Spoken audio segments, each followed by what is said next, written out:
Meeting ஆரம்பிச்சவங்க பிரதி sister pray பண்ணுங்க sister.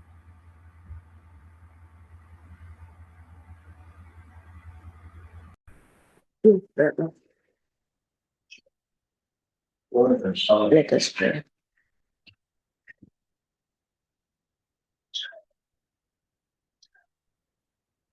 Almighty God, O Father, our Father, given this opportunity to us to learn, to meditate exactly your character, how you are, how you created, how you made us to be in this divine family, Lord.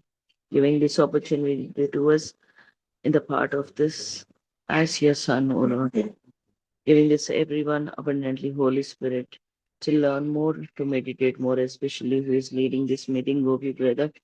Give you abundantly, Holy Spirit, to make us to be learn more and more, O Lord. Be with us, guide us, guard us, O Lord, throughout this session. Be with us and give the concentration to read more and more. Give the comments and whatever it should be pleasing you, and be with us, O Lord. In the name of Jesus, I'm asking. Amen.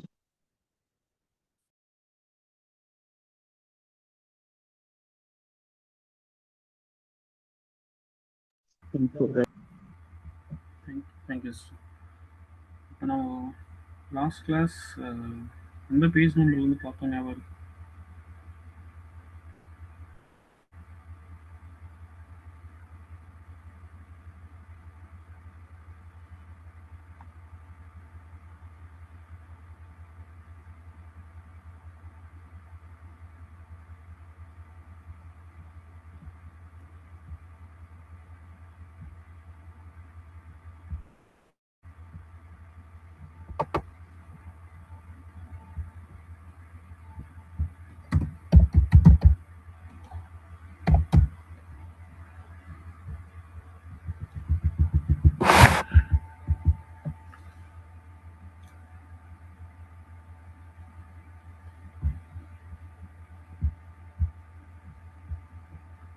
நம்ம last class எந்த paragraph நம்ம பார்த்து முடிச்சோம் ஞாபகம் இருக்கா? அதை வந்து continue பண்ணுறீங்களா? கொஞ்ச நேரத்தில் ஷேர் பண்ணிடுறேன் ஸ்க்ரீன் ஷேர்.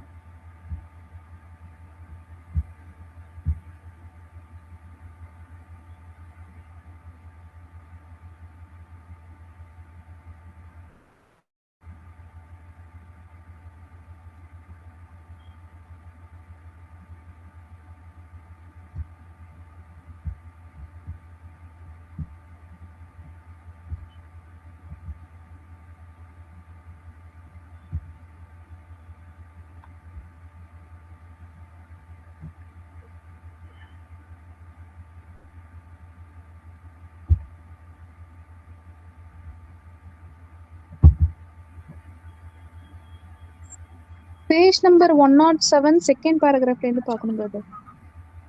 Okay sister. படிங்க சிஸ்டர். 107 செகண்ட் பேராகிராஃப் இருந்தால் படிங்க.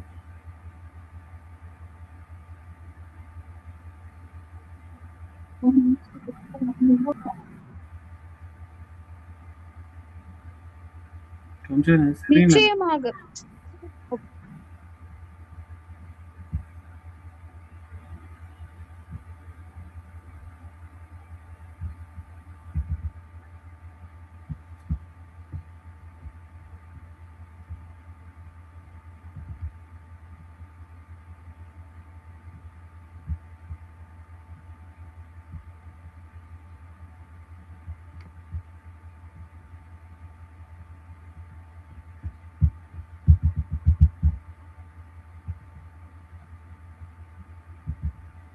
Brother, in English, 93 page, brother.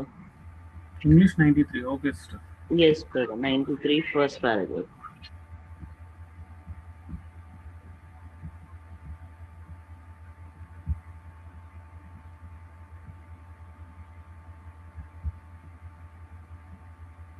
Okay, sister. 107 second paragraph படிங்க sister.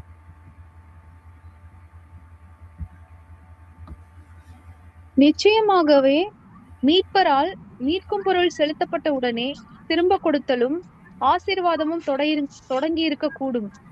அவருடைய வருகையும் ஆளுகையும் ஆசீர்வாதமும் அப்போதே தொடங்கி எல்லாம் ஒரே நிகழ்வாக இருக்கும் என அப்போஸ்தலர் முதலில் எதிர்பார்த்தனர்.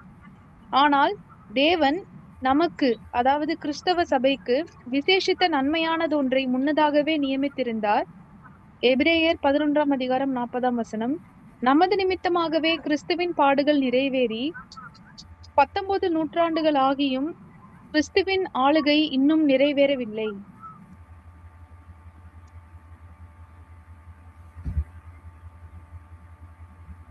Okay sir. அது கீழே செகண்ட் பேராகிராஃபும் படிச்சிருங்க.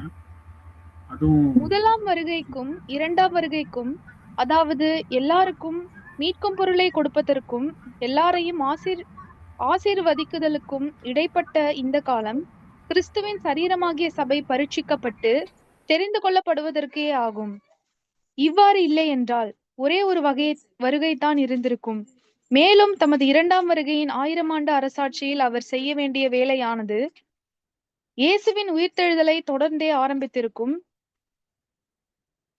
அல்லது இரண்டாம் வருகையின் போது செய்ய வேண்டிய காரியங்கள் முதலாம் வருகையை தொடர்ந்து உடனடியாக இருந்திருக்கும் என்று சொல்வதற்கு பதிலாக, யெகோவா தேவன் கிறிஸ்துவின் சரீரமான சபை அல்லது சிறுமந்தையை தெரிந்து கொள்ளும் நோக்கத்தை பற்றி அவர் நிர்ணயம் பண்ணவில்லை என நாம் சொல்லுகிறதா இருந்தால், முதலாம் வருகையானது கடந்த காலத்தில் நடந்தேறாமல் இரண்டாம் வருகையின் காலத்தில் நடந்தேறி இருக்கும். இவ்வகையிலும் ஒரே வருகைதான் இருந்திருக்கும். ஏனெனில் 6000 வருஷங்கள் தீமையின் அனுமதிக்காகவும் 7வது 1000 வருஷத்தில் சுத்திகரித்தலும் இழந்து போனதை மீண்டும் திரும்ப கொடுத்தலும் நடைபெறவும் தேவன் திட்டமாய் வடிவமைத்திருக்கிறார்.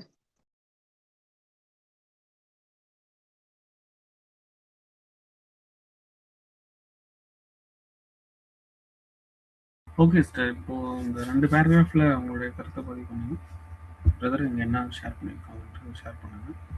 இந்த பேராகிராஃப்ஸ்ல என்ன சொல்றாங்க அப்படின்னா, இரண்டாம் வருகையோட பர்பஸ் என்ன அப்படின்றது நம்ம வந்து தெளிவா தெரிஞ்சுக்கணும். சோ இதுல இயேசு கிறிஸ்து வந்து ஆக்சுவலா தேவனுடைய திட்டத்தின்படி இயேசு கிறிஸ்து ஈடுபலி செலுத்தின உடனே நம்ம எல்லாருக்குமே மீட்பு அப்படின்றது ஒரு விஷயம் இருக்கு. அதாவது ஈடுபலி மூலியமா நம்ம வந்து ஒப்புரவாகிறோம். ஆனா வந்து இது இயேசு கிறிஸ்து வந்து ஃபர்ஸ்ட் கம்மிங்லே வந்து ஈடுபலி செலுத்தின உடனே வந்து எல்லாருக்குமே, அந்த உலக ஜனங்கள் எல்லாருக்குமே ஸ்ட்ரெயிட்டா ஒப்புரவாகி இருக்கலாம், அந்த மாதிரி விஷயம் நடந்திருக்கலாம். ஆனா அப்படி இல்லை. மறுபடியும் ஒரு 2000 இயர்ஸ் இடைப்பட்ட ஒரு காலம் இருக்கு. அதுக்கப்புறம் தான் வந்து 7வது நாள்ல வந்து இயேசு கிறிஸ்துவோட செகண்ட் கம்மிங் வருது. அப்ப இதோட பர்பஸ் என்ன அப்படின்னா, சபை தேவனுடைய திட்டப்படி நமக்காக ஒரு பிளான் வந்து வச்சிருக்கிறாரு. ஒரு ஸ்பெஷலான பிளெஸிங்ஸ் கிறிஸ்துவின் சரீரம் அப்படின்றதுக்கு. அப்போ இந்த ஒரு விஷயம் முடியறதுக்காக தான் இந்த ஒரு காலப்பகுதியில சபை வந்து நிறைவேறணும். அதுக்கப்புறம் இயேசு கிறிஸ்து வந்து ஒவ்வொரு விஷயமா தேவனுடைய திட்டப்படி நடக்கும்னு சொல்லி பாக்குறோம். சோ அப்போஸ்தலர்கள் கூட ஃபர்ஸ்ட் கம்மிங்லயே ஈடுபலி செலுத்துறதுக்கு அப்புறமேட்டே ஒவ்வொரு பிளெஸிங்ஸா வரும் அப்படின்னு எதிர்பார்த்துட்டு இருக்காங்க. ஆனா வந்து இன்னமும் வந்து செகண்ட் கம்மிங் இப்ப வந்திருக்காரு. பட் அதோட பர்பஸ் வந்து அவங்களுக்கு வந்து லேட்டரா தான் புரிய ஆரம்பிச்சிச்சு. அப்படி இல்லைன்னா இன்னொரு விஷயம் என்ன அப்படின்னா, 7வது நாள் தான் வந்து இயேசு கிறிஸ்துவோட வருகை, அதாவது அந்த பிளெஸிங்ஸ் அப்படின்னா, ஒண்ணு ஸ்ட்ரெயிட்டா 6000 வருஷமும் வந்து தீமை அனுமதிக்கப்பட்டு 7வது நாள்ல வந்து கூட ஈடுபலி கொடுத்து அப்படி கூட ஆசீர்வாதங்கள் வந்து மத்த உலக ஜனங்களுக்கு கொடுத்திருக்கலாம். ஆனா அப்படி கிடையாது. ஸோ வந்து 2 விதமான கம்மிங்குமே ஒரு பர்பஸ் இருக்கு. ஃபர்ஸ்ட் கம்மிங்ல வந்து ஈடுபலி செலுத்தி தன்னுடைய திட்டத்தை சபைக்கு சொல்லி, சபையும் கிறிஸ்துவின் சரீரமா மாறி, அதுக்கப்புறம் செகண்ட் கம்மிங் வந்து செகண்ட் கம்மிங்லயும் தேவனுடைய திட்டத்தின்படி எல்லாம் நடந்து அப்புறமேட்டு தான் உலக ஜனங்க எல்லாத்துக்குமே வந்து பிளெஸிங்ஸ் வரும். சோ இதான் இந்த 2 பேராகிராஃபையும் புரிஞ்சுக்க முடிஞ்சு.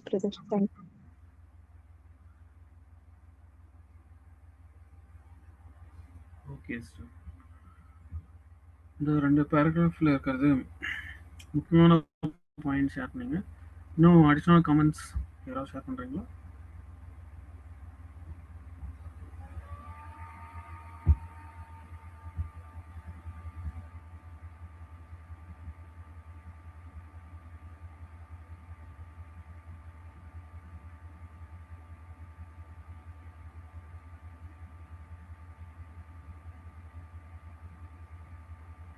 ஓகே.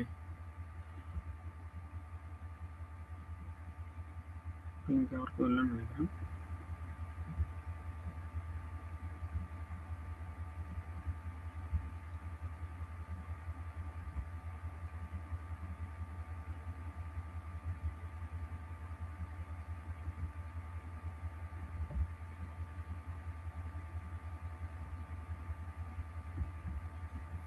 ஓகே, நம்ம இந்த பேராகிராஃப்ல வந்து நம்ம சகோதரி சொன்னது மாதிரி தான் முதலாம் வருகைக்கும் இரண்டாம் வருகைக்கும் மொத்த காலப்பகுதி இருக்கு. அது எதுக்காக தேவன் ஒதுக்கியிருக்காங்க, ப்ளஸ் வந்து 1000 வருடங்கள் வந்து எதுக்கு தேவன் எடுத்துக்கிறாங்க, அப்புறம் 7000th இயர்லேருந்து தேவன் என்ன பிளான் பண்ணியிருக்காங்கன்றதுக்கான ஒரு பேராகிராஃப் தான் இது. ஸோ டோட்டலாக வந்து அப் டு எண்டு வரையும் இந்த 2 பேராகிராஃபில் வந்து எக்ஸ்பிளைன் பண்ணியிருக்காங்க. ஸோ இந்த சகோதரி மேக்ஸிமம் எக்ஸ்பிளைன் பண்ணியிருந்தாங்க. இருந்தாலும் சுருக்கமாக சில விஷயங்கள் பார்க்கலாம். முதலாம் வருகையில் சில எதிர்பார்ப்புகள் இருந்திருக்கு.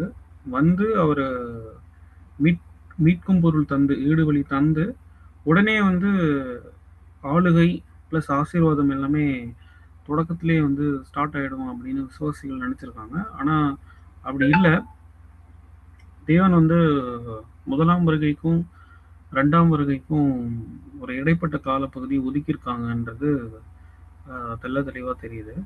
ஸோ இதுதான் தேவனுடைய மறைமுக திட்டம். அது எதுக்குன்னா சபை ஆக்சுவலாக முதலாம் வருகைக்கும் ரெண்டாம் வருகைக்கும் ஒரு காலப்பகுதி தேவன் ஒதுக்குறாங்க. அது எதுக்காக ஒதுக்கியிருக்காங்கன்றது யாராவது சொல்றீங்களா? சர்ச் கிளாஸ் நிறைவேறதுக்கு. Okay sister. ஸோ சுமார் வந்து ஒரு 20 நூற்றாண்டு 21st செஞ்சுரியில் இருக்கும். ஸோ டோட்டலாக 2000 வருஷம் கடந்து வந்துட்டோம். இதில் வந்து சபையை வந்து புடமிடுற வேலை, அப்புறம் அவங்கள வந்து சபையாக மாற்றணும். அதுக்காக அவங்களுக்காகவே ஸ்பெஷலாக புடமிடுற வேலை வந்து அவங்களுக்காகவே தேவன் ஒதுக்கியிருக்காங்க. ஸோ நிறைய ட்ரையல்ஸு எல்லாம் கொடுத்து அப்புறம் அவங்களோட வாக் ஆஃப் லைஃப்லாம் பார்க்கணும்.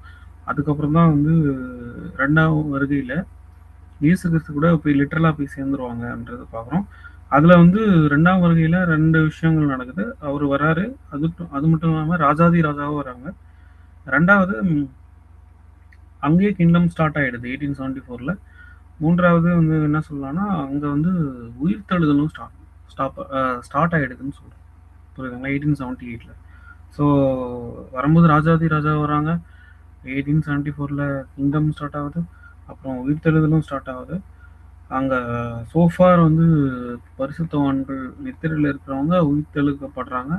அதுக்கப்புறம் யார் கேரக்டர் காமிச்சு மறிக்கிறாங்களோ இமை பொழுதுல வந்து கூட சேர்ந்துருவாங்கன்றது எல்லாமே நம்ம பார்க்குறோம். இது எல்லாமே முதல் வருகைக்கும் ரெண்டாம் வருகைக்கும் அவங்கள டெஸ்ட் பண்ணுறதுக்கான ஒரு காலப்பகுதி தேவன் ஏற்பாடு பண்ணியிருக்காங்க. அது மட்டும் இல்லாமல் இங்கே வந்து ஒரே வருகை மட்டும் இருந்திருந்தா அது அப்படி தேவன் பிளான் பண்ணல. அதில் தேவன் வந்து ரெண்டாம் வருகையில் உயிர்த்தெழுதல் விஷயம் பிளான் பண்ணியிருக்காரு. அங்கிருந்து 1000 வருட சர்ச்சை வந்து தொடங்கும் அப்படின்னு தான் தேவன் பிளான் பண்ணியிருக்காங்க. புரியுதுங்களா? ஸோ இதுதான் வந்து நம்ம டிவைன் பிளான் ஆஃப் ஏஜஸ்லேயும் நம்ம தெளிவாக பார்ப்போம். ஃபுல்லாக 7000 இயர்ஸ் கவர் ஆகும். ஸோ இதில் 6000 இயர்ஸ் வந்து 6000 வருஷம் வந்து தீமையை வந்து அனுமதிச்சாங்க. அந்த பாவம் பூமி முழுவதும் வந்து அனுமதிக்கப்பட்ட காலப்பகுதி. அதில் தான் வந்து முதல் வருகை வந்தார், அப்புறம் ரெண்டாம் வருகை வந்து சபையை வந்து ரெடி பண்ணி கூட்டிகிட்டு போனார். அடுத்து அந்த 7000வது வருஷம் 1874 வந்து ஸ்டார்ட் ஆகிடுச்சு. பூமி சுத்திகரிக்கப்படுதல் ஸ்டார்ட் ஆகிடுச்சு. மனுஷங்க வந்து இழந்தவைகள் எல்லாமே திரும்பவும் மீட்டெடுக்கிறதுக்கான ரெஸ்டோரேஷன் ஒரு காலப்பகுதி, ஒதுக்கப்பட்ட காலப்பகுதி தான் அந்த 1874 அந்த தேவன் வந்து நியாயத்திற்க ஆரம்பிச்சிட்டாங்க. உங்களுக்கே தெரியும், first world war, second world war, அப்புறம் இந்த உலகம் அழிஞ்சிட்டு இருக்கிறது உங்களுக்கே தெரியும், கண் கூட நீங்கள் பார்த்துட்டே இருக்கிறீங்க. ஸோ இதுதான் இந்த பேராகிராஃபில் நம்ம பார்க்குறோம். ஸோ வேறு ஏதாவது கருத்து ஷேர் பண்ணுறீங்களா பிரதர்ஸ்?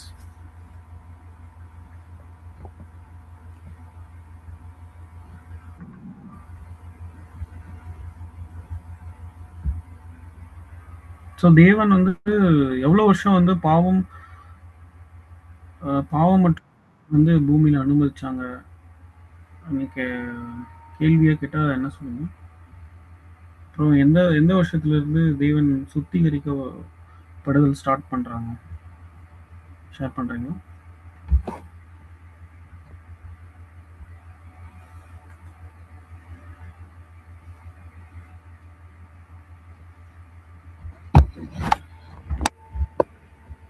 ஃபர்ஸ்ட் கம்மிங்ல இருந்து ஸ்டார்ட் ஆயிடுச்சு அதுக்கு. இல்லை சிஸ்டர், இந்த பேராகிராஃப்லேயே கடைசி 3 லைன் இருக்கு பாருங்க சிஸ்டர்.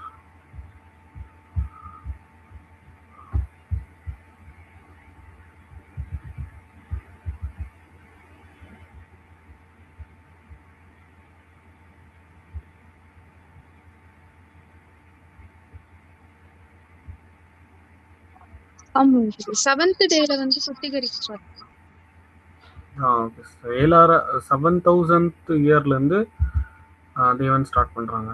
அப்போது எவ்வளோ வருஷம் வந்து பாவம் மற்றும் தீமை தேவன் அனுமதிச்சாங்கன்ற ஷேர் பண்ணுறீங்களா? 1000 years. இதுதான் சிஸ்டர், இந்த ஆன்சர் தான் நான் கேட்டேன். ஸோ ஓகே, நம்ம நெக்ஸ்ட் பேராகிராஃபில் போயிடலாம்.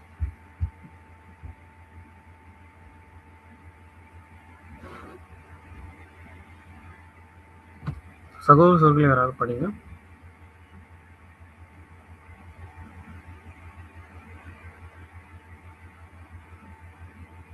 பேதுரு அப்போஸ்தலர் நமக்கு அறிவிக்கிறபடி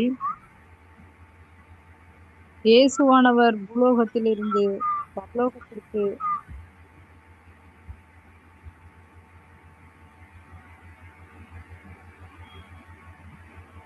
பரலோகத்திற்கு ஏறினது முதல் 1000 வருட யுகம் அல்லது திரும்ப கொடுத்தலின் காலங்கள் வரும் மட்டும் second paragraph, page number 108, second paragraph.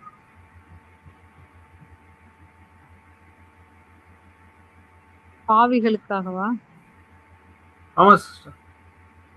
பாவிகளுக்காக மீட்கும் பொருளாகவும் பலியாகவும் இயேசு வந்த காலமானது ஆசீர்வதிக்கவும் திரும்ப கொடுத்தலின் காலத்திற்கு அநேக நூற்றாண்டுகளுக்கு முன்பாகவே வரவேண்டிய சரியான தகுந்த காலமாயிருந்தது. ஏனெனில் உடன் சுதந்திரராகிய அவருடைய சிறுமந்தையின் தேர்ந்தெடுத்தல் அக்காலங்களுக்கு முன்பாக நடைபெற ஏதுவாக இருந்தது. கிறிஸ்துவின் சபை தெரிந்தெடுக்கப்படும் பொருட்டு மீட்கும் பொருளில் நியமிக்கப்பட்டதும் வாக்குத்தத்தம் பண்ணப்பட்டதுமான ஆசீர்வாதங்களை கொடுக்கும் விஷயத்தில்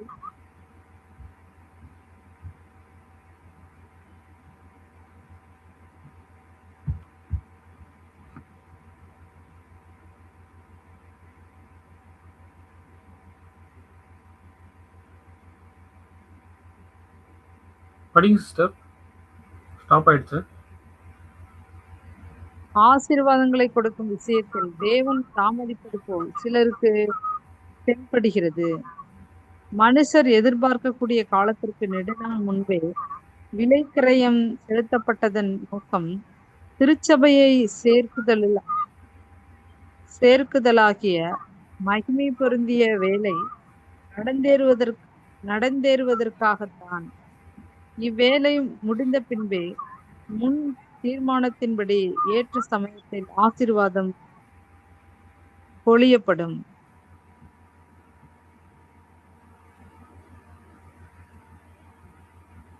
ஓகே சிஸ்டர், இந்த பேராகிராஃப்ல என்ன ஷேர் பண்ணியிருக்காங்க பிரதர்ஸ்?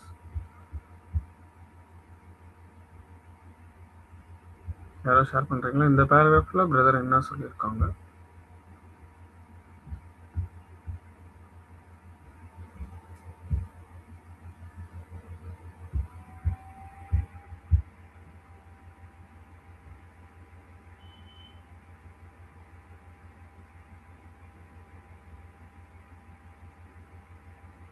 இந்த பேராகிராஃப்ல என்ன சொல்லியிருக்கிறாங்கன்னா ஆல்ரெடி டிஸ்கஸ் பண்ண மாதிரி தான் first coming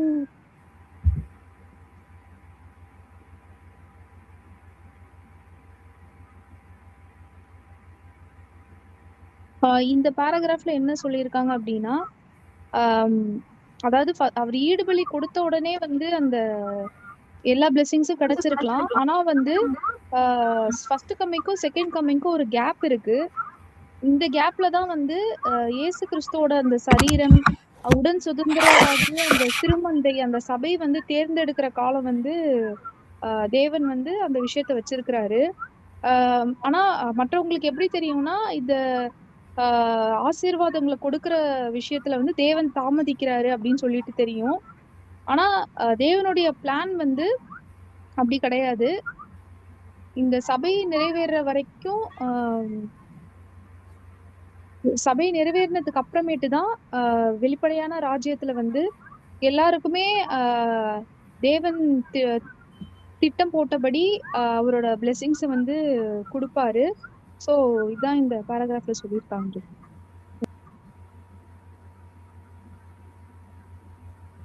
okay sir. So வேறு ஏதாவது கமெண்ட்ஸ் யாராவது ஷேர் பண்ணுறீங்களா?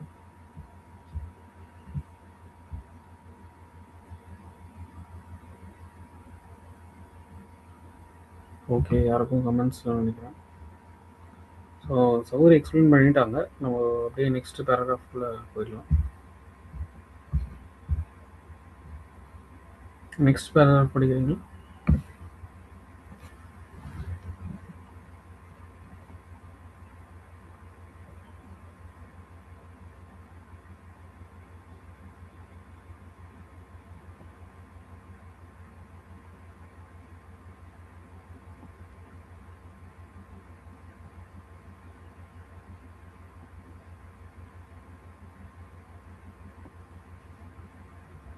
பிரதர்ஸ் யாராவது படிக்கிறீங்களா? Brothers sisters?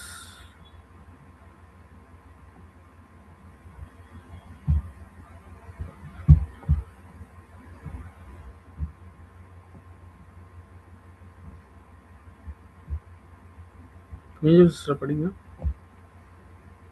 பேதுரு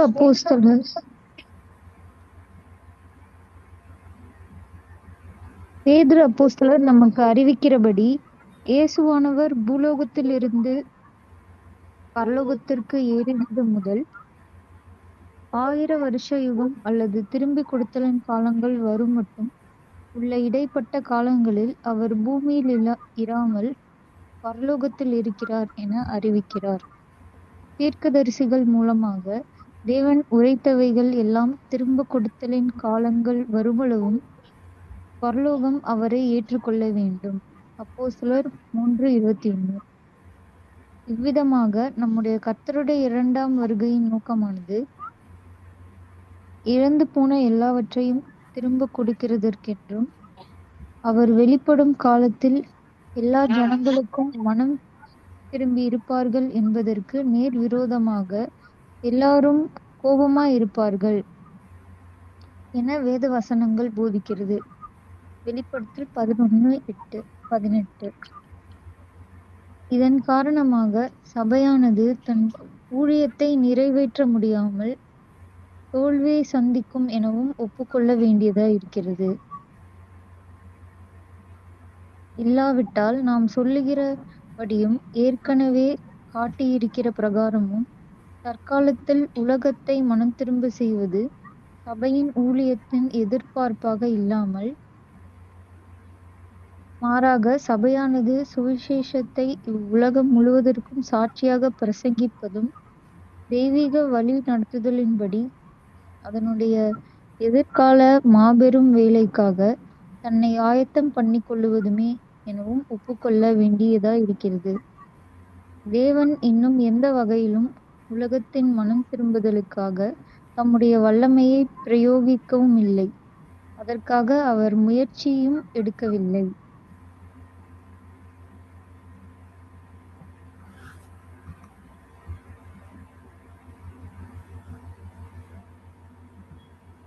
ஓகே, உங்களுடைய கருத்து ஷேர் பண்ணுங்க சிஸ்டர்.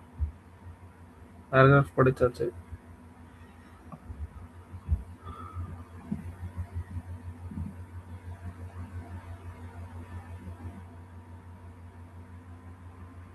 அதாவது இங்க பேதுரு சொல்றாரு, அவரு பூலோகத்திலிருந்து மேலே ஏறி போறது வந்து அந்த போறது திரும்பி இறங்கி எப்போ வருவாருன்னா அந்த செகண்ட் கம்மிங்ல தான் வருவாரு.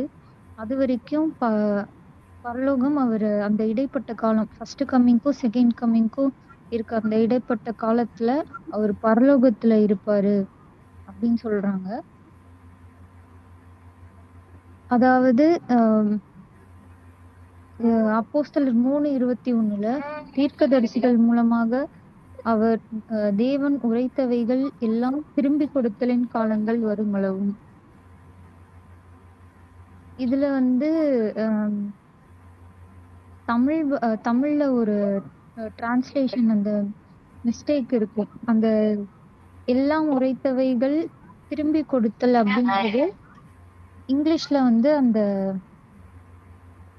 சீர்பொருந்துறது அப்படின்றது தான் அர்த்தப்படும். அதாவது எல்லாத்தையுமே ரீஸ்டோர் பண்றது. அதை வச்சுதான் இந்த வசனம் சொல்லியிருப்பாங்க.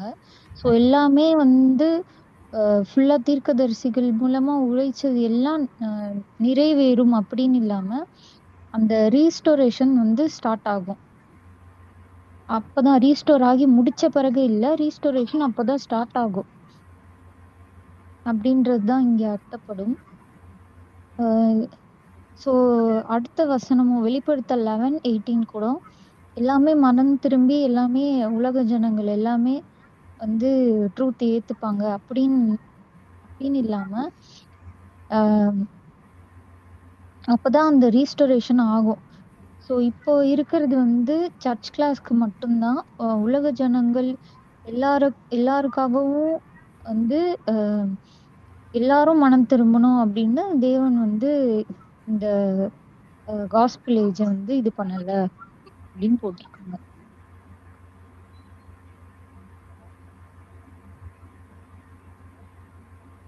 Okay sister. ஸோ பேராகிராஃபில் இருக்கிறது நமக்கு சகோதரி முக்கியமான பாயிண்ட்ஸ் மட்டும் ஷேர் பண்ணிட்டாங்க. இன்னும் அடிஷ்னல் கமெண்ட்ஸ் ஷேர் பண்ணுறீங்களா?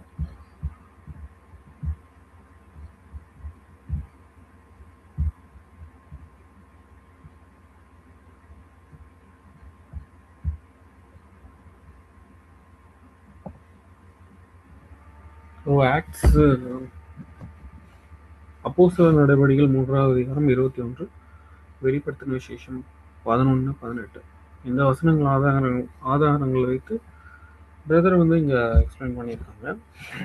சகோதரி ஆல்மோஸ்ட் முக்கியமான பாயிண்ட்ஸ்லாம் ஷேர் பண்ணிட்டாங்க. பட் இருந்தாலுமே சில விஷயம் பார்க்கலாம். இப்போ அவர் இயேசு கிறிஸ்து பூமியிலிருந்து பரலோகத்திற்கு ஏறி சென்றார் இருக்கு.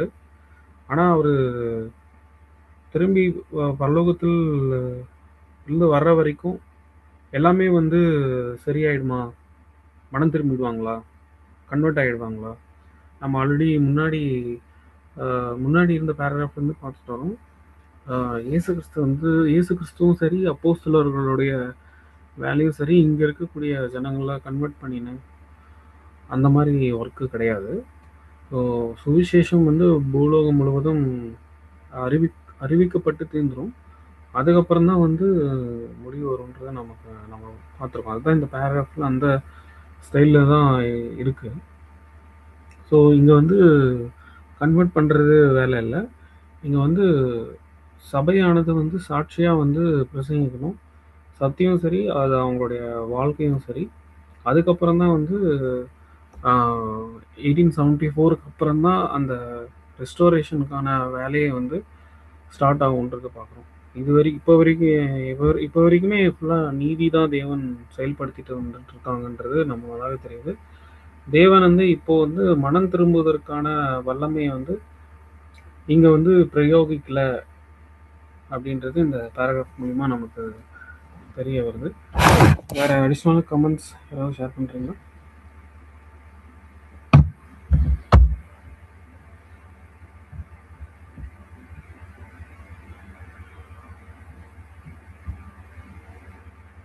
இல்லைனா நம்ம நெக்ஸ்ட் பேராகிராஃப் போயிடலாம். ஓகே, நம்ம நெக்ஸ்ட் பேராகிராஃப்குள்ளே போயிடலாம்.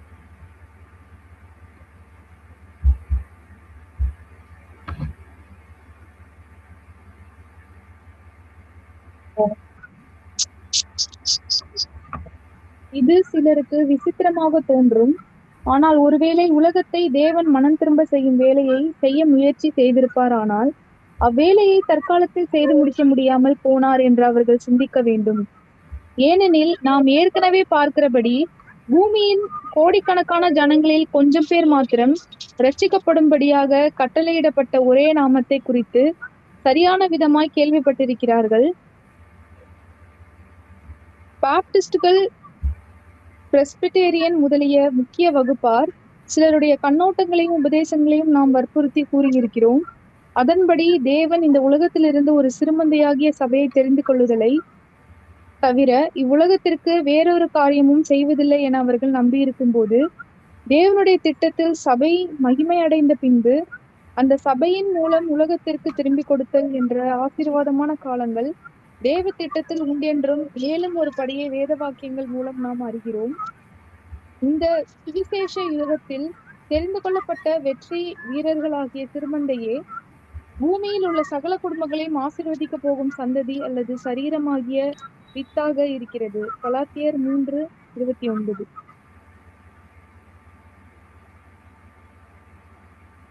ஓகே சிஸ்டர், இந்த பேராகிராஃபில் நம்ம என்ன ஷேர் பண்ணுறோன்றது ஷேர் பண்ணுறீங்களா?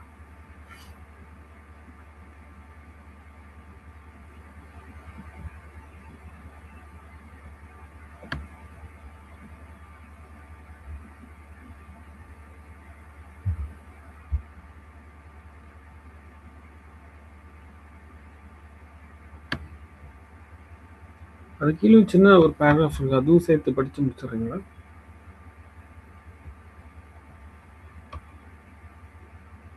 உலகத்தை மனம் திருத்த யெகோவா தேவன் கடந்த 6000 வருடங்களாக முயற்சி செய்தும் எக்காலத்திலும் அதை நிறைவேற்ற முடியாதபடி தோல்வியடைந்து வருகிறார் என நினைக்கிறவர்கள் தேவனுடைய வசனங்களின் உறுதியின்படி தேவனுடைய நோக்கங்கள் நிறைவேறி வருகிறது என்றும் அவருடைய வார்த்தைகள் வெறுமையாய் திரும்பாமல் அது அவர் விரும்புகிறதை செய்து தான் அதை அனுப்பின காரியத்தை செய்து முடிக்கும் என்ற கருத்தினை கண்டுபிடிப்பது அவர்களுக்கு கடினமானதாகிறது.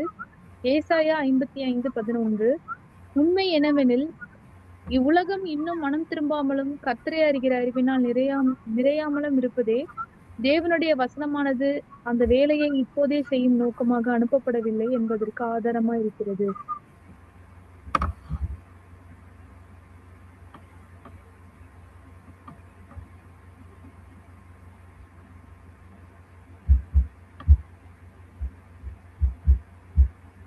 ஓகே சிஸ்டர், உங்கள் பாயிண்ட் ஷேர் பண்ணுங்க சிஸ்டர். என்ன ஷேர் பிரதர் இங்கே என்ன சொல்லியிருக்காங்க ஷேர் பண்ணுங்க. படிச்சதுல என்ன புரிஞ்சுக்க முடியுது அப்படின்னா, நம்ம ஏற்கனவே பார்த்தபடி அவரோட அதாவது உலக ஜனங்களுக்கான பிளெஸிங்ஸ் வந்து முன்னாடியே கொடுத்துருக்கலாம். ஆனா வந்து சபை நிறைவேறுவது அப்படின்ற ஒரு விஷயம் இருக்கு. அதுக்குள்ள வந்து ஜனங்களுக்குள்ள மக்களுக்குள்ள வந்து கிறிஸ்டியானிக்குள்ளேயே சில மிஸ் அண்டர்ஸ்டாண்டிங்ஸ் வந்து இருந்திருக்கும். தேவன் வந்து தாமதிக்கிறார் அப்படின்ற மாதிரி. ஆனா தேவனுடைய திட்டப்படி வந்து ஈடுபலி கொடுத்ததுக்கு அப்புறம் அந்த சபையும் வந்து நிறைவேறணும். இயேசு கிறிஸ்து வந்து சபையை பத்தி சொல்லியிருக்கிறாரு. உங்களுக்குன்னு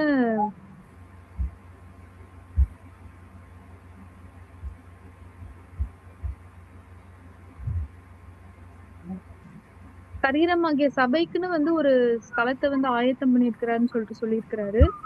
சோ வந்து தேவனுடைய திட்டம் அப்படின்றது இயேசு கிறிஸ்துவ தெரிஞ்சிருக்கு. அதுக்கப்புறமேட்டு சபை நிறைவேறணும். அப்புறம் இந்த சபை ஜனங்கள் இயேசு கிறிஸ்து எல்லாமே சேர்ந்துதான் வந்து உலக ஜனங்களுக்கு வந்து அந்த பிளெஸிங்ஸ் வந்து கொடுப்பாங்க அப்படின்ற விஷயம் வந்து அவங்களுக்கு வந்து அந்த அண்டர்ஸ்டாண்டிங் கிடையாது. ஏன்னா தேவனுடைய திட்டங்களை பத்தி அவங்களுக்கு கிளியரா தெரியாது. ஆனா தேவனுடைய திட்டம் வந்து அவரு பிளான் பண்ணபடிதான் நடக்கும். அது வந்து வெறுமையா அவர்கிட்ட திரும்பாது, அது வந்து தோல்வி அடையாது அப்படின்றது வந்து வசனத்தின் மூலியமாவே நம்ம சபைக்கு நம்மளுக்கு வந்து அது தெளிவா புரியும். ஆனா வந்து உலக ஜனங்களுக்கு வந்து அது தெளிவா புரியாது. ஆனா தேவனுடைய திட்டம் வந்து அவர் என்ன பிளான் பண்ணாரோ அதுக்கேத்த மாதிரி நடந்துட்டு தான் இருக்கு. சோ இதான் அந்த பேராகிராஃப்.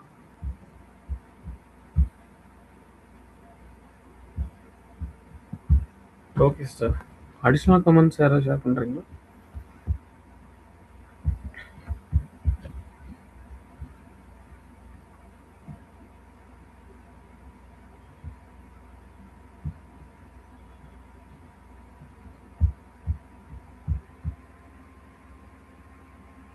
ஓகே, யாருக்கும் இல்லைன்னு நினைக்கிறேன்.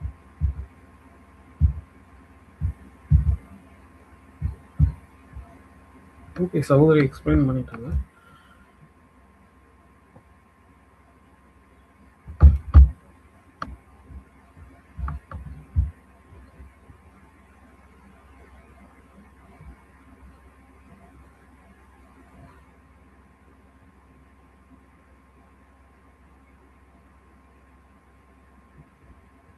ஓகே, நம்ம இந்த பேராகிராஃப்ல நம்ம பார்க்கறது வந்து தேவன் வந்து இந்த உலகத்தை வந்து அதாவது கன்வெர்ட் பண்றதுக்கு மாறுவதற்கு வந்து சீரமைப்பதற்கும் கடந்த வந்து 6000 வருஷம் வந்து ஒரு திட்டத்தை வந்து வச்சிருந்தாங்க.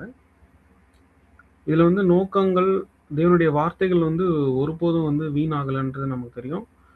ஐசையா 55:11 நம்ம பார்க்குறோம். அந்த வசனங்கள் கூட நம்ம படிக்கலாமா? ஐசையா 55:11.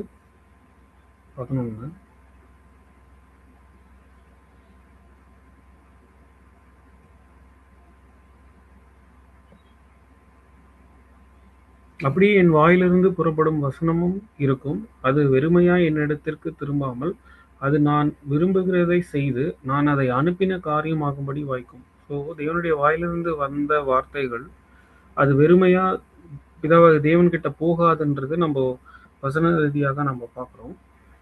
அதாவது இந்த தேவனுடைய இந்த சத்திய செய்தி வந்து தெரிவிக்க விரும்புறாங்க தேவன். இந்த செய்தி, நற்செய்தி வந்து தற்போதைய இந்த உலகிற்கு வந்து ஒரு அதிசயமாகவோ விசித்திரமாகவோ வந்து தெரியலாம். ஆனா இதுதான் வந்து உண்மையான ஆவிக்குரிய சத்தியம். புரியுதுங்களா? அடுத்து வந்து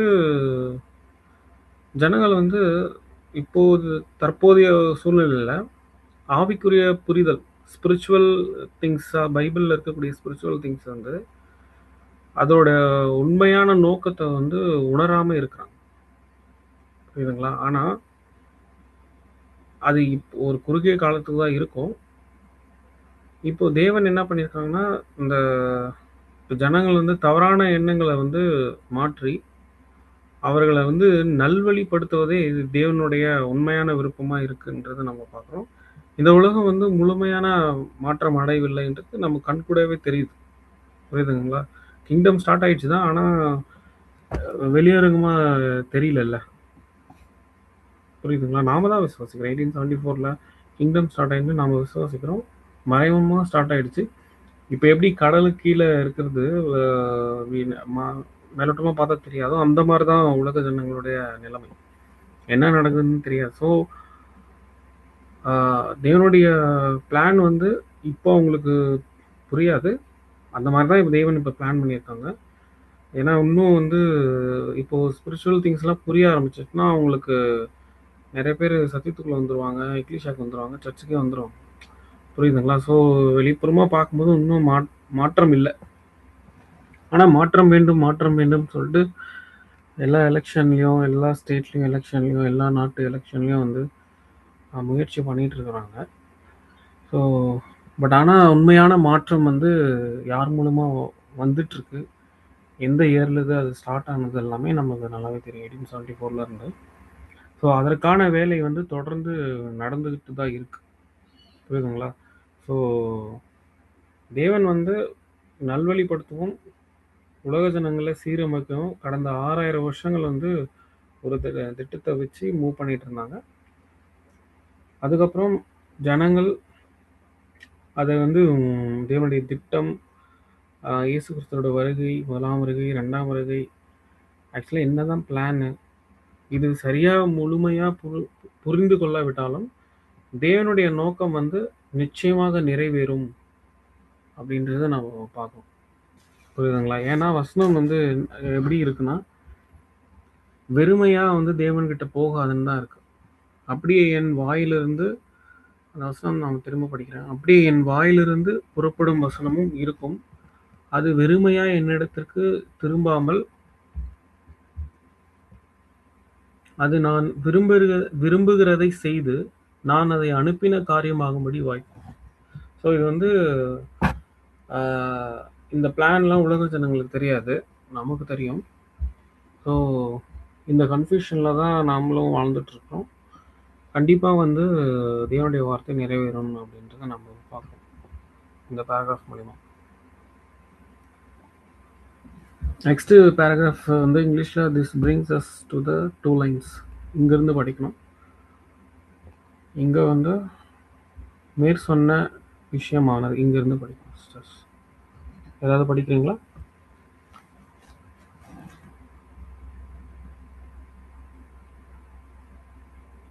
மேற் சொன்ன இவ்விஷயமானது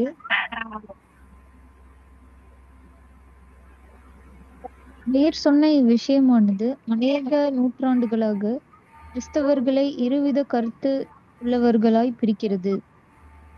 அவை தேர்ந்தெடுத்தல் மற்றும் இலவசமான கிருபை. இவ்விரு விதமான கருத்துக்களும் வெளிப்படையாக ஒன்றுக்கொன்று நேர் விரோதமாய் இருந்த போதிலும்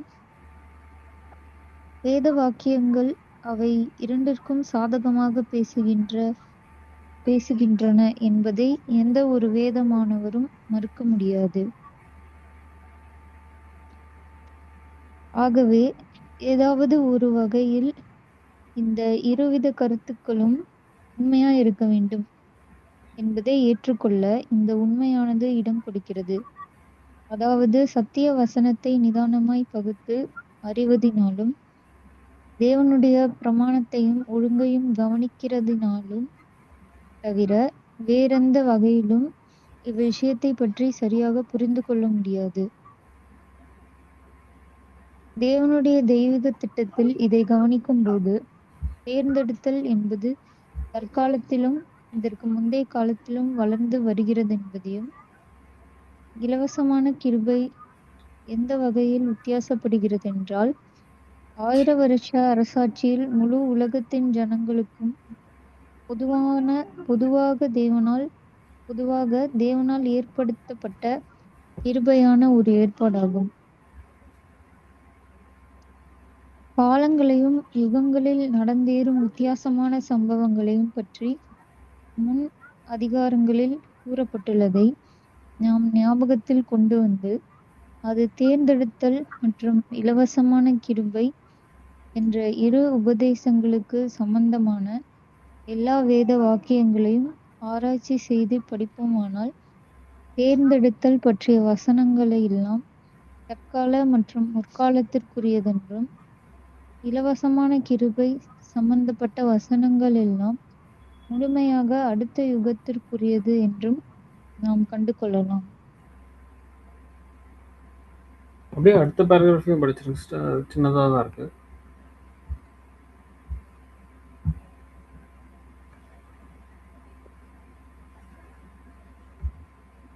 இந்த பேராகிராஃப்ல வந்து என்ன சொல்றாங்க அப்படின்னா, வேத வசனத்தின்படி பாக்குறப்ப 2 விஷயத்த பத்தி சொல்லியிருப்பாங்க. ஒன்னு தேர்ந்தெடுத்தல், இன்னொன்னு வந்து இலவசமான கிருபை. அப்ப வந்து கிறிஸ்டியன்ஸ்ல வந்து 2 விதமான ஒரு மிஸ் அண்டர்ஸ்டாண்டிங் இருக்கிற மாதிரி சொல்றாங்க. ஏன்னா 2த்துக்குமே வசனம் இருக்கு. சில பேர் வந்து அந்த பரலோக அழைப்புக்கு தேர்ந்தெடுத்தல் மூலியமா வருவாங்க, அதுக்கும் இருக்கு. அப்புறம் இலவசமான கிருபை எல்லாருக்குமான கிரேஸ் அப்படியும் இருக்கு. சோ இதுல வந்து ஒரு கன்ஃபியூஷன் இருக்குன்னு பாக்குறோம். ஆனா சத்திய வசனத்தை வந்து நிதானமாக நம்ம பகுத்து அறிஞ்சோம் அப்படின்னா தேவனுடைய திட்டத்தை வந்து நம்ம முன்னாடில இருந்து இருக்கிற வால்யூம்ஸ்ல நம்ம படிச்சுட்டு வந்துட்டு இருக்கோம். சோ அதுல நம்ம தெளிவா பாக்குறப்ப தேர்ந்தெடுத்தல் அப்படிங்கிற விஷயம் வந்து முன்னாடியில இருந்து நடந்துட்டு இருக்கு. அதாவது அந்த லாகன் 44க்கான அழைப்பு மற்றும் தெரிந்து கொள்ளுதல் பத்தி சொல்லுது. அதுக்கப்புறம் வந்து இது வந்து சுவிசேஷ யுகத்துல வந்து நடக்குது. ஆனா இலவசமான கிருபை அப்படின்றது தேவன் வந்து மத்த உலக ஜனங்களுக்கு கொடுக்கிற அந்த கிருபை. அது வந்து வெளிப்படையான ராஜ்யத்துல வந்து எல்லா உலக ஜனங்களுக்கும் வந்து நடக்குது. இது பீசபிள் கிங்டம்ல வந்து நடக்குது அப்படின்னு சொல்லி பாக்குறோம். அடுத்த யுகத்துல, அதாவது அடுத்த யுகத்துலன்னா 8th டேல வந்து எல்லாருக்குமே வந்து ஃப்ரீ கிரேஸ் மூலியமா வந்து அந்த பிளெஸிங்ஸ் வந்து கிடைக்குதுன்னு சொல்லி பாக்குறோம். ஸோ இதான் இந்த பேராகிராஃப் புரிஞ்சுக்கணும். தேங்க்யூ.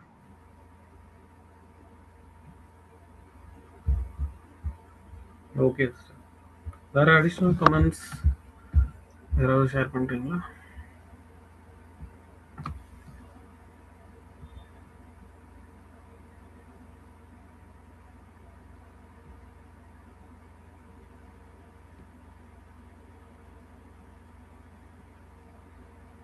பிரதர், இதுல தேர்ந்தெடுத்தல்ன்றது அந்த லாக் அண்ட் 44க்கான தேர்ந்தெடுத்தல் தானே? எலெக்ஷன் போட்டிருக்கு இது. Okay sir. ஸோ இங்கே இரண்டு விதமான தாட்ஸ் இருக்குங்க கிறிஸ்டியன்ஸ் மத்தியில் நூற்றாண்டுகளாக. இங்கே ரெண்டு விதமான தேவன் தேர்ந்தெடுக்கிற ப்ராசஸ் ஒன்று இருக்குது. அதில் வந்து அதாவது ரெண்டு விதமான சிந்தனைகள் இருக்குது.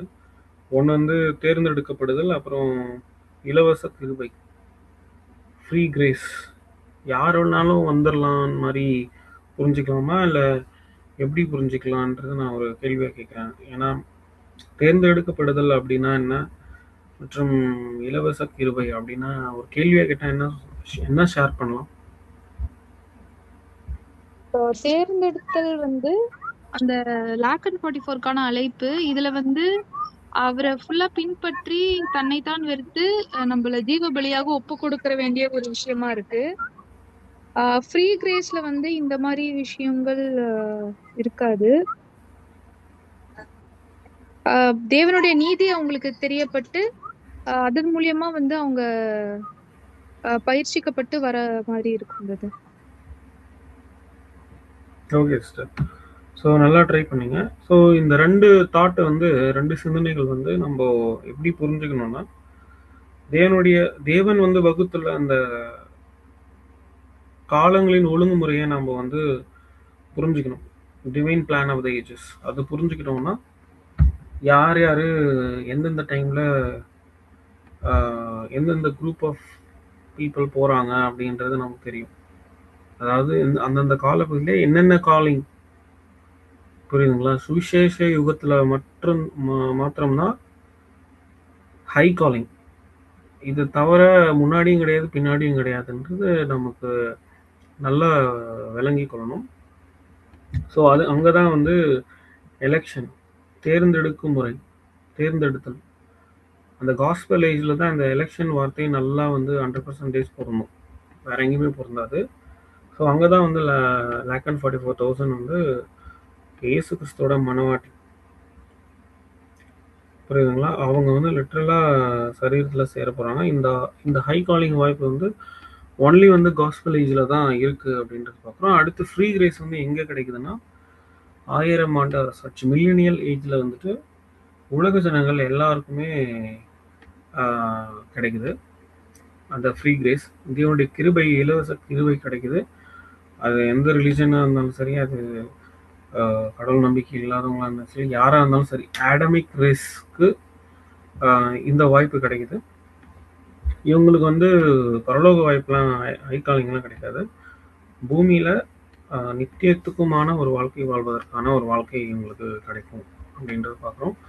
இந்த ட்ரூ மீனிங் ஆஃப் எலெக்ஷன் வந்து நம்ம பார்த்தோம்னா, தேர்ந்தெடுக்கப்படுதல் என்பது அதாவது ஜனங்களை வந்து கட்டாயப்படுத்தவோ அல்லது வந்து விதிமுறைகளால் முடக்குவதோ அந்த மாதிரி நம்ம எடுத்துக்க கூடாது, புரிஞ்சுக்க கூடாது.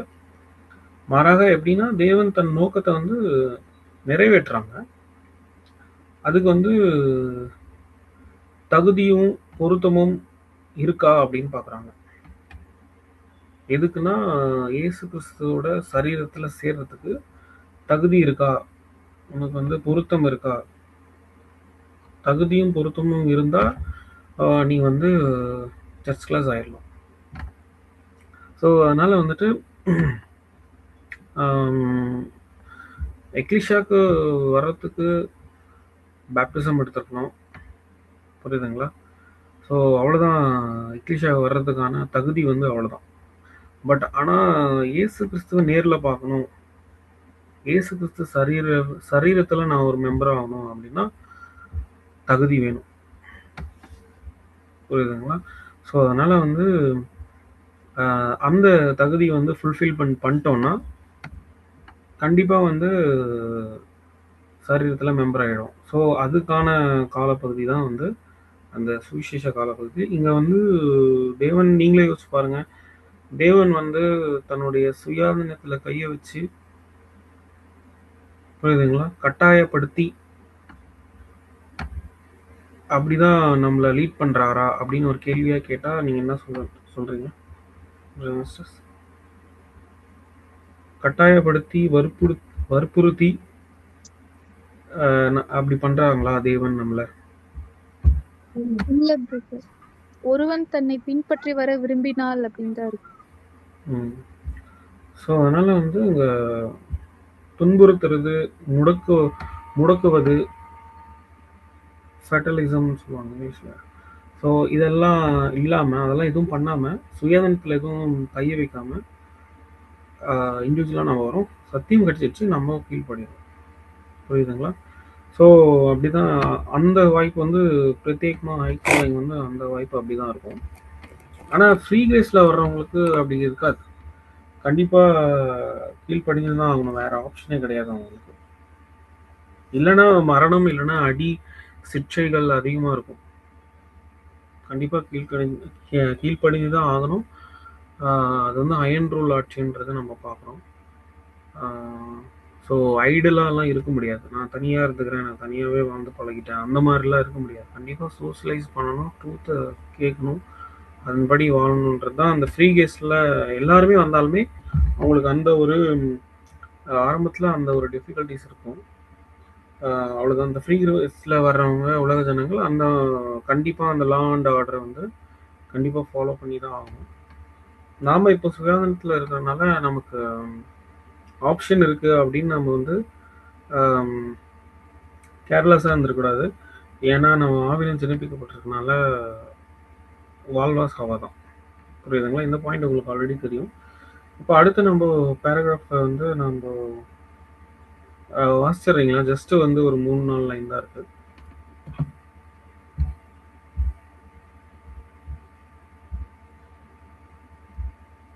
இருந்த போதிலும் தேர்ந்தெடுத்தல் என்பது அநேகர் நம்பி போதித்து வருவது போல, அது பலவந்தமான அல்லது அவரவர் விதிப்பயன் என்று வேதம் போதிக்காமல், தெரிந்து கொள்ளுதல் என்பது தேவ சித்தத்திற்கு ஏற்றவாறு அதற்காக குறிக்கப்பட்ட காலத்தில் அந்த சித்தம் நிறைவேறும் வகையில் தகுதியடைந்து அந்த சித்தத்தோடு இணைவதாகும். ஸோ இந்த பேராகிராஃப்ல நம்ம இது வரைக்கும் வந்து தேவன் சில சிறப்பு ஆசீர்வாதங்களை வந்து குறிப்பிட்ட நபர்கள் அல்லது சமூகங்களுக்கு மட்டுமே கிடைத்திருந்தது. புரியுதுங்களா? அது எக்ஸாம்பிள் சொல்லணும்னா காஸ்பல் ஏஜில் ஹை காலிங், அப்புறம் வந்து உயிர்த்தெழுந்து வந்த பின்னாடியே ஏன்ஷியன் ஒர்த்திஸ்க்கு முற்பிதாக்களுக்கு ஒரு ஸ்பெஷலான பிளஸிங் இருக்குது. அதுக்கப்புறம் எல்லாருக்குமே வந்து நித்தியத்துக்குமான ஒரு வாழ்க்கை வாழ்வதற்கு வாய்ப்பு கிடைக்குது. ஸோ அதுக்கு ஸ்கேல் வந்து என்னென்னா ஏசு கிறிஸ்து மாதிரி கேரக்டர் அட்டைன் பண்ணி தான் ஆகணும். காஸ்பல் ஏஜ்லேயும் இருந்தாலும் சரி, சமாதான ராஜ்யத்துலேயும் இருந்தாலும் சரி. ஸோ இங்கே வந்து அடுத்த காலகட்டத்தில் வந்து உலகத்தில் இருக்கிற ஜனங்களா எல்லாரும் இந்த இலவச கிருபையை வந்து என்ஜாய் பண்ணுவாங்க. அடுத்து அவங்களுக்கு வந்து இந்த வெளிப்படுத்தினல் 22:17 வசனம் நம்ம வாசிக்கலாம்.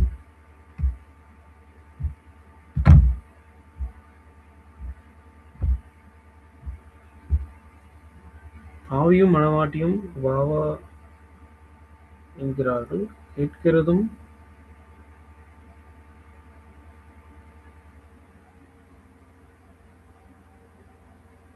ஓகே. நான் அடுத்த பேராகிராஃப் சேர்த்து சொல்லிட்டேன்னு நினைக்கிறேன், சாரி. ஸோ இது வரைக்குமே நம்ம என்ன பார்த்து முடிச்சிருக்கோம்னா, தேவன் வந்து அடுத்த காலகட்டத்தில் வரைக்குமே உலக ஜன அனைவருக்கும் வந்து இலவச கிருபை கிடைக்கும். அதாவது ஒரு இன்னொரு லைஃப் அவங்க வாழ்றதுக்கான லைஃப் கிடைக்கும். அதில் அவங்க ப்ரூஃப் பண்ணியே ஆகணும். அதுக்கப்புறம் தான் அதுக்கு அடுத்த ஏஜ் யுகத்துக்கு போக முடியும் அப்படின்றத நம்ம பார்க்குறோம். ஸோ இது வந்து அப்போ கூட அவங்களுக்கு வந்து ஒரு டெஸ்டிங் பீரியட் தான். அதில் எப்படியாவது ஜெயிச்சே ஆகணும். அப்போ தான் அந்த செம்மறி ஆடு வகுப்பார அவங்க போவாங்க. இது வந்து இந்த பிளான் வந்து பார்த்தீங்கன்னா இப்போ ரியாலிட்டியில் இருந்தாலும் சரி, கனவுல இருந்தாலும் சரி, அது வந்து அவங்க கற்பனைக்கு எட்டாத அளவுக்கு ஒரு மிகப்பெரிய அளவில் தான் வந்து அந்த ஆசீர்வாதம் இருக்கும் அப்படின்றது இந்த பேராகிராஃப் மூலமாக நம்ம பார்ப்போம். ஓகே, நம்ம நெக்ஸ்ட் பேராகிராஃப் படிச்சிடலாமா? நான் அதோட சேர்த்து நான் எக்ஸ்பிளைன் பண்ணிட்டேன்.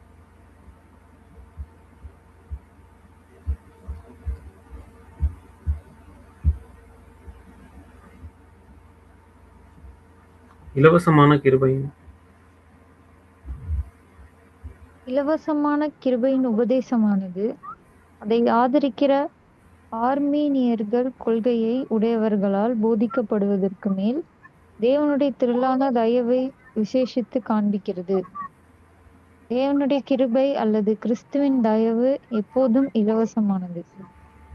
ஆனால் மனுஷன் பாவத்தில் விழுந்தது முதல் தற்காலம் வரைக்கும் தேவனுடைய தயவானது விசேஷமான சில மனுஷருக்கும் ஜாதிகளுக்கும் வகுப்பாருக்கும் மாத்திரம் செல்லத்தக்கதாக கட்டுப்படுத்தப்பட்டிருக்கிறது. அதே வேளையில் அடுத்த யுகத்தில் அருளப்படும் தயவுகளில் உலகம் முழுவதும் பங்கடைய அழைக்கப்படும். மேலும் யாரெல்லாம் விருப்பம் உள்ளவர்களாக ஜீவ தண்ணீரை இலவசமாய் பெற்றுக்கொள்ள வருகிறார்களோ அவர்களுக்கு அது கிடைக்கும். வெளிப்படுத்தல் 22:17. அந்த வசனம் வாசிக்கிறீங்களா சிஸ்டர்? 22:17. ஆவியும் மனவாட்டியும் வா வா வா என்கிறார்கள், கேட்கிறவனும் வா என்பானாக. தாகமாய் இருக்கிறவன் வரக்கடவன், விருப்பம் உள்ளவன் ஜீவ தண்ணீரை இலவசமாய் வாங்கிக் கொள்ள வேண்டும். Okay sister. So additional comments யாராவது ஷேர் பண்ணுறீங்களா?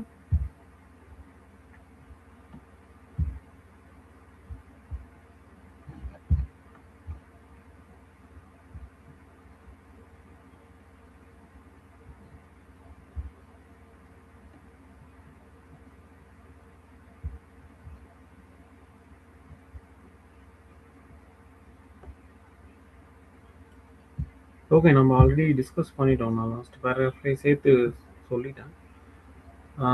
சொல்லுங்கள் சிஸ்டர், யாராவது சொல்ல வந்தீங்க?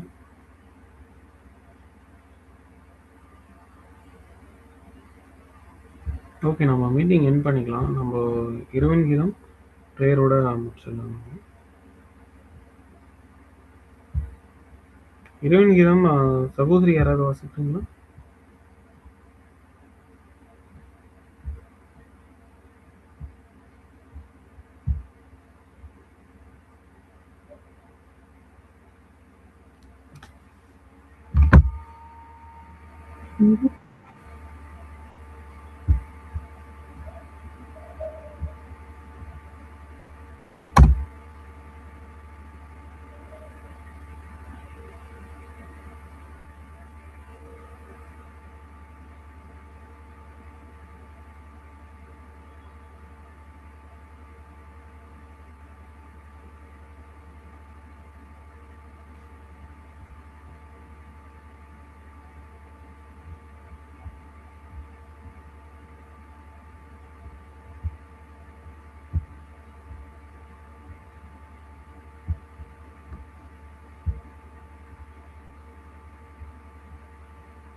அபிகேல் சிஸ்டர் படிக்கிறீங்களா?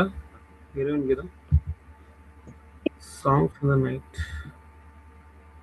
சுவிசேஷ யுகம் முழுவதுமாக கர்த்தருடைய ஜனங்கள் விசுவாச கண்களால் தங்கள் மத்தியஸ்தராகிய மகா பிரதான ஆசாரியர் வெளிப்பட்டு தங்களுக்காக பிதாவினிடத்தில் வேண்டிக் கொண்டதை கண்டார்கள்.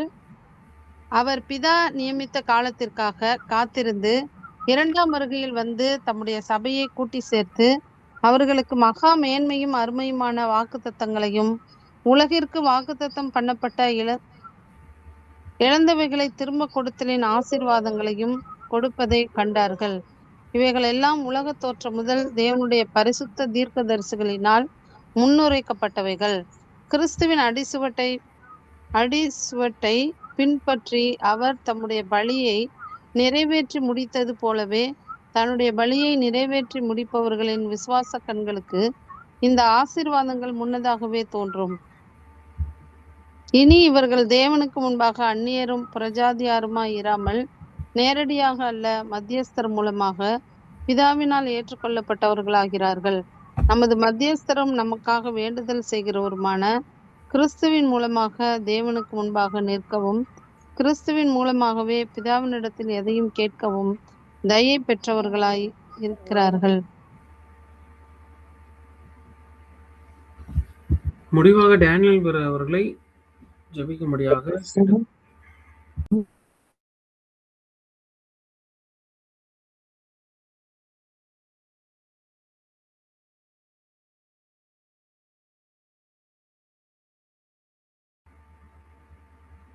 ஓகே, எண்டிங் ப்ரேயர் நானே பண்ணிடுறேன். பரலோகத்தில் வீற்றிருக்கிற சர்வெல்லாம் இல்லப்பா பிதாவே, தகப்பனே, இன்றைய நாளில் கூட உடைய சத்தியத்தை தியானிக்க எங்களுக்கு வாய்ப்பு கொடுத்ததுக்காக ரொம்ப நன்றி தகப்பனே. தகப்பனே, இந்த ஃபர்ஸ்ட் வால்யூம் டிஸ்கஷன் எங்களுக்கு ஆவிக்குரிய வாழ்க்கைக்கு ரொம்ப பிரயோஜனமாக இருக்குது தகப்பனே. இதை தொடர்ந்து இன்னும் அதை எதுவுமே தியானிக்க எங்களுக்கு உதவி பண்ணுங்க. இன்னும் சீக்கிரமாக வந்து கம்ப்ளீட் பண்ண எங்களுக்கு உதவி பண்ணுங்க. அடுத்தடுத்த வால்யூம்ஸ் வந்து தியானிக்க எங்களுக்கு உதவி பண்ணுங்க. எல்லோரும் மீட்டிங் வரதுக்கு முன்னாடி எல்லோரும் வீட்டில் ஒர்க் அவுட் பண்ணிவிட்டு மீட்டிங்கில் வந்து பார்ட்டிசிபேட் பண்ணுறதுக்கு எங்களுக்கு எல்லா மாம்ச இச்சையும் உலகத்தின் ஆவியும் ஜெயிக்க எங்களுக்கு உதவி பண்ணுங்க தகப்பனே. கேட்கிற சத்தியத்தை அதன்படி வாழ எங்களுக்கு உதவி பண்ணுங்க தகப்பனே. நாலேஜுக்காக மாத்திரம் வந்து படிக்காமல் லைஃப்லையும் அப்ளை பண்ண எங்களுக்கு உதவி பண்ணுங்க தகப்பனே. இந்த ஜெபத்தை ஆண்டவராக இயேசு கிறிஸ்து மூலமாக ஜெபிக்கிறோம். உங்கள் ஜீவனுள்ள தேவனே, ஆமென்.